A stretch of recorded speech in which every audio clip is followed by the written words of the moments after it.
no vaya a renunciar.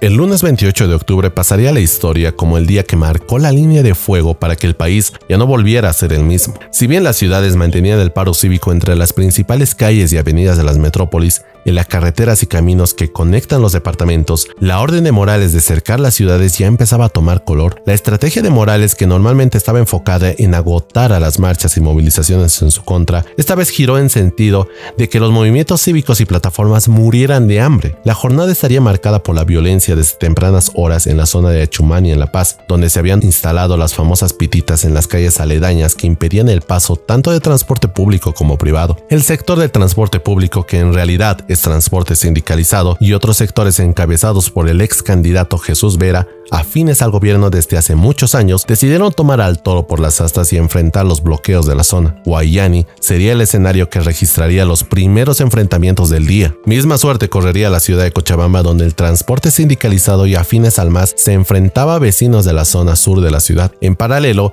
el centro de la ciudad de La Paz estaría protagonizado por la marcha de mineros afines al masismo, que ante la mirada pasiva de la policía se enfrentaron a quienes bloqueaban las calles con pititas y pequeños grupos de personas contrarias al gobierno. El uso indiscriminado de dinamitas en pleno Prado paceño sería, en palabras del principal dirigente de la Central Obrera Boliviana, Juan Carlos Guarachi, apenas una pasadita o un calentamiento, y advirtió que la arremetida se intensificará si hasta el jueves 31 no se levanta el paro en la ciudad de La Paz. Reiteró la amenaza de cercar La Paz en virtud de defender a Morales. En Santa Cruz también se vivieron episodios marcados por la violencia. Un grupo afín al MAS marchó llevando mujeres embarazadas y niños al frente, portando banderas blancas que simbolizaban una tregua y una disposición al diálogo y la paz. Sin embargo, detrás de ellos, los hombres comenzaron a apedrear a los vecinos, que bloqueaban la avenida Santos Dumont y el Sexto Anillo. Posteriormente, las mujeres y niños se apartaron, dando paso a grupos violentos que atacaron a los manifestantes con palos y piedras. Esta táctica quedó al descubierto. Si los ciudadanos respondían y causaban daño a las mujeres o niños,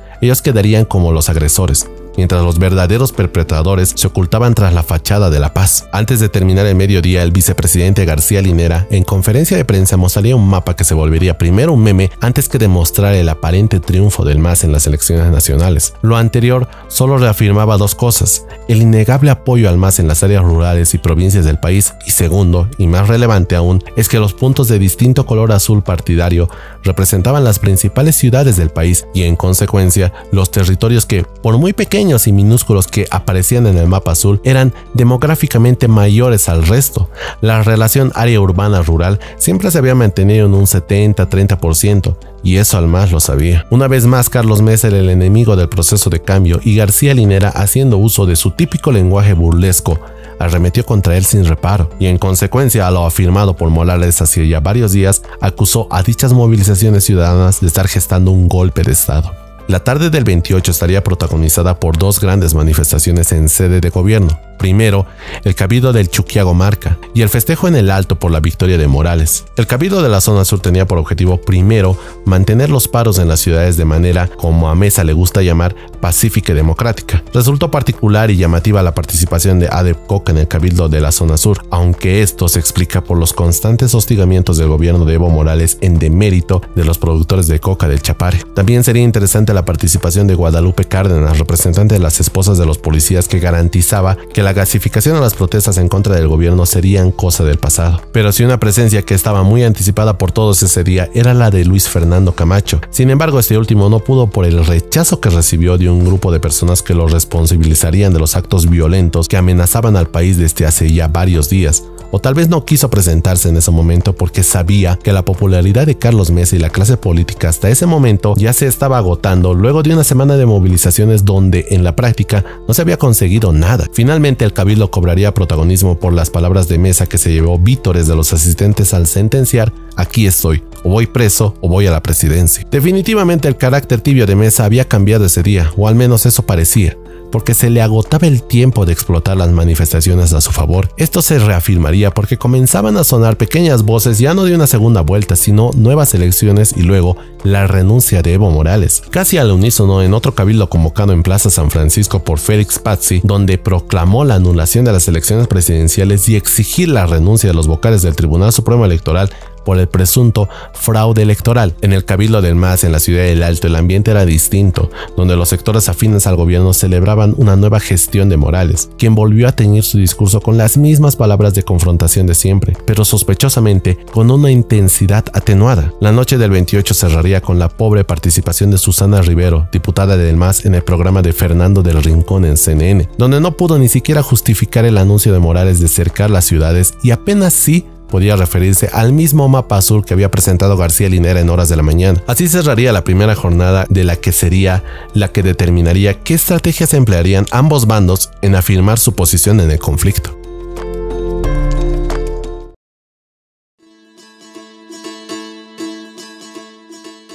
El martes 29 los enfrentamientos entre sectores se mantenían. En horas de la mañana, Santa Cruz contabilizó más de 30 personas heridas y vehículos incendiados en medio de las protestas en el municipio de Mairana, a pocos kilómetros de la ciudad. En La Paz, los enfrentamientos en la zona de Achumani se mantenían. A estos se había sumado algunos bloqueos en las laderas de La Paz. Nuevamente, Jesús Vera y sus afines serían los encargados por el gobierno en desbloquear puntos de bloqueo por medio de la fuerza. Cochabamba se había convertido en un verdadero campo de batalla sin cuartel. Choferes, cocaleros y afines al MAS se enfrentaban sin tregua a los integrantes de la resistencia juvenil Cochala, donde ambos bandos no verían el uso de la fuerza, y dichos enfrentamientos ni siquiera pudo ser contenido con la intervención de los policías, cuyo accionar había sido rebasado por ambos grupos de choque. Ese mismo día, como si los enfrentamientos en los recientes días y la ingente cantidad de heridos en diferentes regiones del país no fueran suficientes, las amenazas de muertos no se hicieron esperar. Gustavo Torrico, conocido por sus expresiones violentas y por ser el organizador del grupo de choque denominado Los Satucos, en el programa El Pueblo es Noticia, declaró que si las madres y padres estaban dispuestas a tener a sus hijitos en las calles cuando hay enfrentamientos, amenazaba tendenciosamente a no saber cuántas madres están dispuestas a sacrificar a sus hijos. Finalizó su terrorífico mensaje con una mirada fría a la cámara diciendo: no piensen, se los digo de frente, no piensen que nos vamos a quedar con los brazos cruzados. Nosotros vamos a defender nuestra revolución contra quien sea. Durante una marcha de ayllus y mineros que atravesaba el Prado, un incidente lamentable ocurrió cuando Julio Llanos, de 83 años, miembro de la plataforma de luchadores sociales contra la impunidad y sobreviviente de las dictaduras, fue brutalmente golpeado. Este grupo se había mantenido en vigilia desde marzo de 2012 frente al Ministerio de Justicia, exigiendo la atención del gobierno. Llanos se acercó a los mineros para pedirles que dejaran de lanzar dinamitas, explicando que él mismo había sido minero y ex dirigente sindical y que el uso de la dinamita era peligroso y prohibido. En respuesta, dos miembros del AYU lo atacaron sin piedad, dejándolo tirado en el suelo inconsciente. A pesar de que un testigo identificó a los agresores, que eran de la provincia de Chayante en el departamento de Potosí, las investigaciones no avanzaron. Julio Llanos, debido a la gravedad de las heridas, falleció el 29 de noviembre. La denuncia fue presentada ante la Fiscalía, pero la falta de acción fue atribuida a un encubrimiento por parte del gobierno del MAS en beneficio de sus militantes. En medio de estos enfrentamientos sucedió un episodio particular cuando Carlos Mesa, en conferencia de prensa en Santa Cruz, no se decidía o no era claro respecto de la auditoría de la OEA. Por otro lado, Luis Fernando Camacho, en el cabildo de esa misma jornada en la noche, ya había adoptado una nueva posición, donde la segunda vuelta ya no tenía sentido, ni mucho menos una auditoría dirigida a favor del MAS, según el líder cívico, tocaba la anulación de las elecciones. Este sería el comienzo del fin de Carlos Mesa como líder de la causa. La clase política de oposición no estaría preparada para ser borrada de la historia. La jornada cerraría con un anuncio que, si bien no levantó las expectativas de la oposición al gobierno de Morales, sí sería decisivo en la etapa final del conflicto. La misión de la OEA confirmaba que la auditoría de las elecciones del 20 de octubre daría inicio en las próximas horas. Esta misión estaría conformada por 30 personas que realizarían un análisis de integridad electoral. Se fijó que en el plazo de al menos 2 semanas se tendrían resultados y un pronunciamiento oficial. Corría el reloj para Evo Morales y sus afines, que no anticipaban las graves consecuencias que traería dicho informe.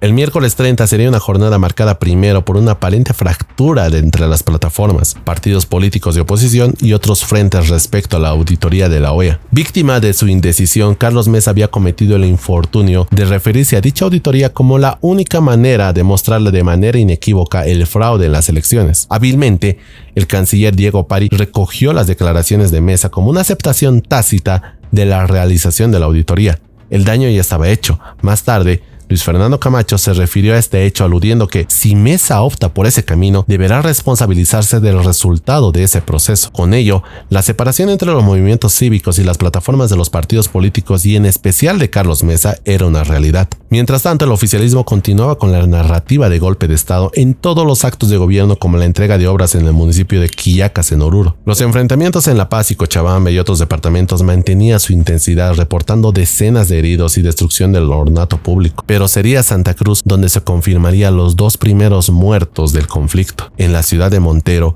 2 personas fueron asesinadas por un francotirador en una fotografía donde se le veía armado con un rifle. Las víctimas, Mario Salvatierra de 60 años y Marcelo Terrazas de 48, participaban en las protestas contra el fraude electoral y se convirtieron en las primeras víctimas mortales de la represión desatada tras las elecciones. Ambos disparos que causaron sus muertes presentaban características similares. Alejandro Almaraz, ex viceministro de Tierras del gobierno de Evo Morales, denunció que en Montero el gobierno comenzó a utilizar los mismos métodos de represión empleados por Nicolás Maduro en Venezuela y Daniel Ortega en Nicaragua, describiendo la estrategia de usar francotiradores ocultos en medio de la multitud para provocar derramamiento de sangre. La policía identificó a Facundo Morales, de nacionalidad argentino-colombiana y miembro de las FARC. Morales, quien tiene 42 años y es considerado uno de los ideólogos de esta organización, habría sido quien disparó el arma que resultó en la muerte de los activistas. El ministro Carlos Romero apenas atinó a decir que dichas muertes son de entera responsabilidad de la dirigencia cívica y de Carlos Mesa. Estaba claro que el conflicto había tocado fondo, la pérdida de vidas humanas y hasta ese momento más de 140 personas heridas en las protestas desatadas y los más de 20 casos registrados de agresiones a periodistas demostraba que el país había perdido el rumbo. El Estado estaba fallando en su razón de brindar seguridad a sus ciudadanos y la necropolítica se había instaurado en medio de la crisis.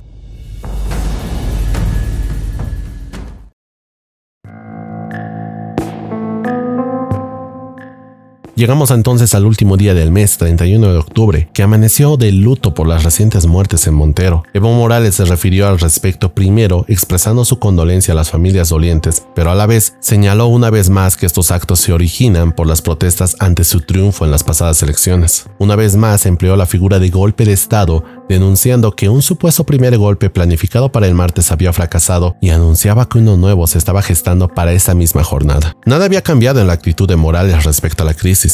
Solo atinó a pedir un cuarto intermedio por la cercanía de la festividad de Todos Santos y, por muy irónico que suene, por las supuestas llamadas y quejas que había recibido de los equipos de fútbol que habían suspendido partidos hace ya 2 semanas. Esa misma mañana, la OEA confirmaba el inicio oficial del análisis de integridad electoral y auditoría del cómputo oficial. Las miles de vueltas de Carlos Mesa, que un día decía estar en contra de la auditoría y al otro no decía ni sí ni no, terminaron por enredar una posición, lo cual solo les restó más puntos en comparación de otros movimientos opositores que tenían en claro que la OEA no era de fiar para ellos. Si bien Morales hacía un llamado al cuarto intermedio en los conflictos, su voluntad no se trasladaría a sus movimientos sociales que en horas de la mañana protagonizaron una pelea campal con personal médico cerca del Hospital Obrero en la ciudad de La Paz. Los Ponchos Rojos de Achacachi levantaron el bloqueo de batas blancas con la violencia que los había caracterizado desde hace ya varios años, que se habían confirmado como la milicia campesina del MAS y PCP en este tipo de conflictos. Del mismo modo, los dinamitazos en el centro de la ciudad eran premiados con la inacción de las fuerzas policiales que parecía que no querían o no podían hacer nada frente a las fuerzas de la COP, con Juan Carlos Huarachi a la cabeza de estas movilizaciones.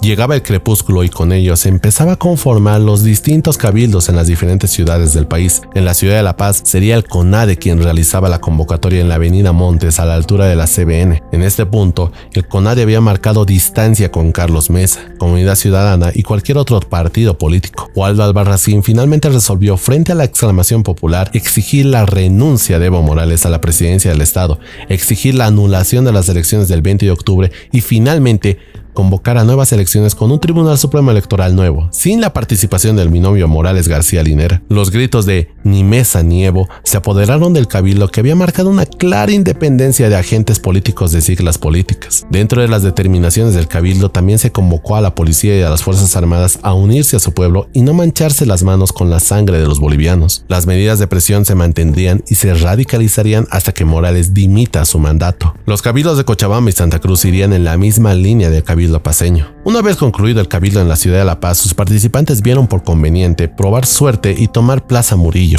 que se encontraba primero resguardada por policías y luego por movimientos sociales afines a Morales y a su séquito, que ya habían tomado posesión del Palacio de Gobierno como cuartel de guerra. Los enfrentamientos, que ya no se veían desde la semana pasada en Sopocachi, cerca del Tribunal Supremo Electoral, se trasladaron a kilómetro cero, donde las nubes de gases, estruendos de petardos y piedras en diferentes direcciones poco a poco fue desplazándose hacia el Prado paceño, donde padres y niños disfrutaban de la festividad de Halloween tradicional por esas fechas. El caos se apoderó en el centro paceño, una vez más en una escena que combinaba la represión policial y los disfraces de Noche de Brujas, huyendo del verdadero terror del proceso de cambio. La jornada estaría lejos de terminar, porque esa misma noche en el programa de CNN de Fernando del Rincón sería entrevistado Marcel Guzmán de Rojas, gerente de la empresa Neotec, que había sido contratada por el Estado para seguir de cerca los resultados de las elecciones del 20 de octubre. La entrevista con Fernando del Rincón destaparía más evidencias de la manipulación del voto y por ende del fraude electoral.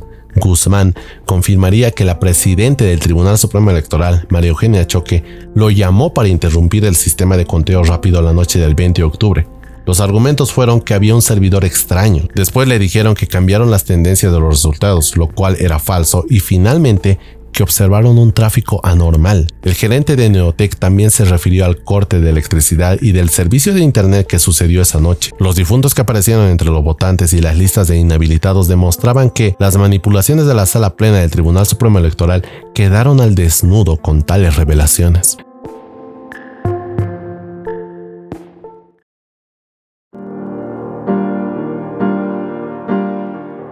Llegó noviembre, el mes que terminaría por definir la suerte del país en las siguientes semanas. Tal como muchos habían anticipado, la celebración de la fiesta de Todos Santos el viernes 1 del mes había de bajar la intensidad de los conflictos en casi todo el país. La gente aprovechó este fin de semana para aprovisionarse de alimentos y recursos, reunirse en familia y, ¿por qué no?, recuperar fuerzas de intensos enfrentamientos que parecían solo dar una tregua para reactivarse pasado el fin de semana. En la mañana, un grupo de manifestantes se congregó frente a las oficinas utilizadas por la delegación de la OEA en la zona sur de La Paz para expresar su rechazo a los resultados de las elecciones. Pablo Zúñiga, jefe del equipo de expertos, salió a escuchar las demandas de los manifestantes, explicando que su trabajo también incluía recopilar las denuncias y observaciones de posibles irregularidades. A pesar de esta explicación, los manifestantes decidieron establecer una vigilia permanente en el atrio del hotel donde se alojaba la delegación, la cual se mantendría durante toda la semana hasta que se resolviera la situación. A pesar de resultar una jornada atípica en comparación de los anteriores días, los medios de comunicación se hicieron eco de una entrevista vertida por Juan Ramón Quintana en un medio ruso y su retórica sobre convertir Bolivia en un Vietnam. En dicha entrevista, Quintana mantiene la narrativa de que las manifestaciones están asociadas a un golpe de Estado en proceso. Se refirió a las denuncias de fraude como una coartada entre los medios de comunicación, plataformas, ONGs de financiamiento extranjero y la Iglesia Católica alineada con la derecha. Y como si las amenazas vertidas hasta ese día no fueran suficientes, Álvaro Moinedo, secretario ejecutivo de la Federación de Campesinos de la provincia Murillo, lanzó una amenaza afirmando que ellos eran la despensa de La Paz y el Alto y que si dejaban de enviar productos a estas ciudades, la población se quedaría sin comida. Advirtió que estaban dispuestos a hacer lo necesario para defender el proceso de cambio. Moinedo continuó diciendo que si los paceños no aceptaban al presidente indígena, la Federación de Campesinos Tupacatari se levantaría en protesta, dispuestos incluso a derramar sangre por el presidente. Además, exigió que se respetara las elecciones y se realizara la auditoría electoral, ya que estaban convencidos de que habían ganado. Finalmente advirtió que tomarían medidas más drásticas como cercar la ciudad de La Paz y provocar su desabastecimiento. En la noche del programa de Fernando del Rincón de CNN, volvería a captar la atención del público con entrevistas primero a Manuel González, jefe de la misión de observación de la OEA, y a Antonio Costas, ex vicepresidente del Tribunal Supremo Electoral. La temática una vez más era ahondar en los detalles de la suspensión del TREP y sus consecuencias en la credibilidad del sistema electoral boliviano.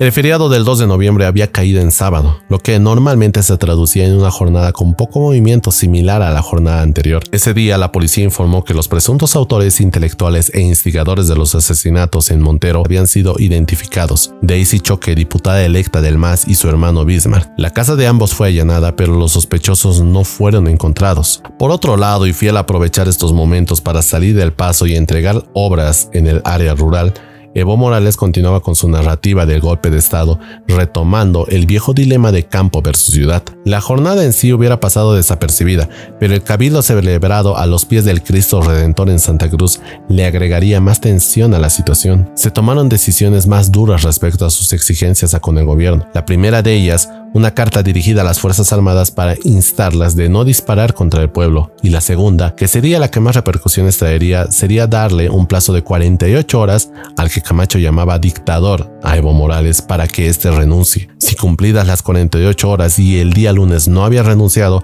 se volverían a concentrar en el cabildo para ponerle punto final a la crisis. Camacho garantizó entonces que el tirano se iba sí o sí el lunes.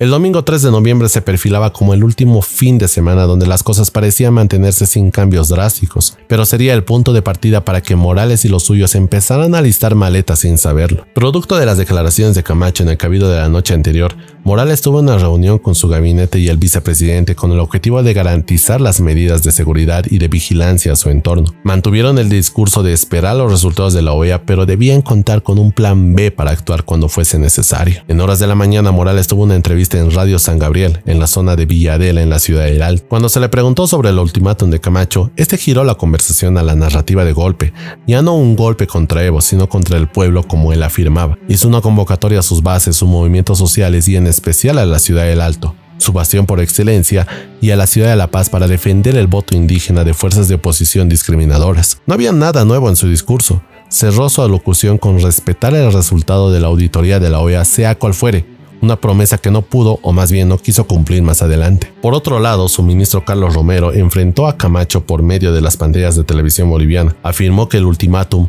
no era otra cosa que un golpe de Estado declarado de frente al pueblo humilde. Hábilmente tomó algunas partes de las declaraciones que Camacho hacía en los cabildos, enfocándose particularmente en una donde mencionaba que, como hacía Pablo Escobar, sacar la agenda para anotar los nombres de los traicioneros con el pueblo cruceño. También denunció que la OMSA se había convertido en los últimos días en una especie de polvorín de bazucas y escudos y refugio de golpistas de los comités cívicos de Santa Cruz, Potosí, Cochabamba y otros departamentos para consumar la táctica golpista, supuestamente financiada por el Zorro Berzaín y Branko Marinkovic, a quienes habían convertido hace ya mucho tiempo en los enemigos del nuevo Estado plurinacional. Y de la misma manera, otras organizaciones sociales afines al masismo expresaron sus posiciones respecto al ultimátum de Camacho en la misma línea adoptada por el gobierno. En horas de la tarde, Carlos Mesa, en un intento de recobrar un poco de protagonismo que le quedaba y de una vez afirmar su posición respecto a una segunda vuelta o no, terminó por aferrarse a una solución que en la teoría lo dejaba bien visto por todos, pero que en la práctica mostraría una vez más su debilidad frente al inminente liderazgo a nivel nacional que ya tenía Camacho para ese momento. Mesa pedía nuevas elecciones, pero bajo la presidencia de Evo Morales, siempre y cuando